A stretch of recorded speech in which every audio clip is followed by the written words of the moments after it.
This court in JK within bracket P Limited versus New Kaisar A Hind SPG and WVG Company Limited has held that once a winding up order is passed, the assets of the company under liquidation are passed under the control of the liquidator, whose statutory duty is to realize them.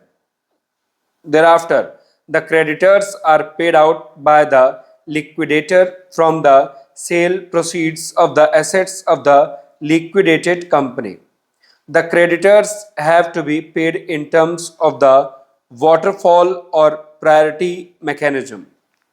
Therefore, payment has to be first made in terms of Section 529 of the Companies Act to overriding preferential creditors, then to preferential creditors in terms of Section 530 of the Companies Act, and lastly, payment has to be made and distributed pari passu among the ordinary or unsecured creditors.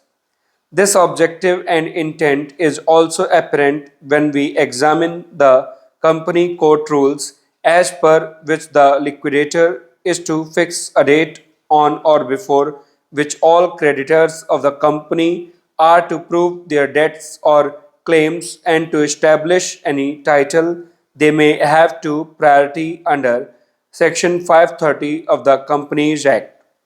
Not only this, the rules enable a creditor to claim interest up to the date of the winding up order, and in certain circumstances, payment of interest subsequent to the date of winding up.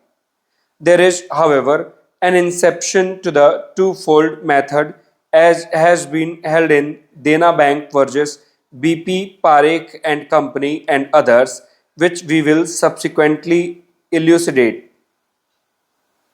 This brings us to the interpretation of the expressions debt within single quote due, single quote close, and debt within single quote due and payable, single quote close, in section 530 subclause 1 subclause small a of the Companies Act.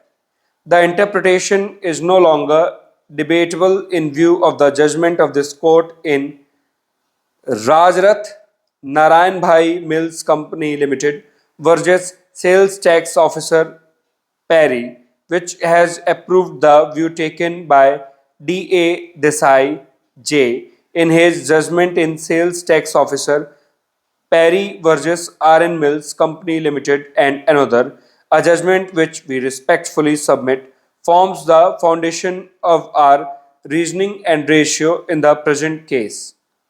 This court in R.N. Mills Company Limited, agreeing with the views expressed by D.A. Desai J. in Sales Tax Officer Pari, overruled the judgment of the division bench under challenge for several reasons to hold that the words debt within single quote due, single quote close, occurring in the first part and the words as such here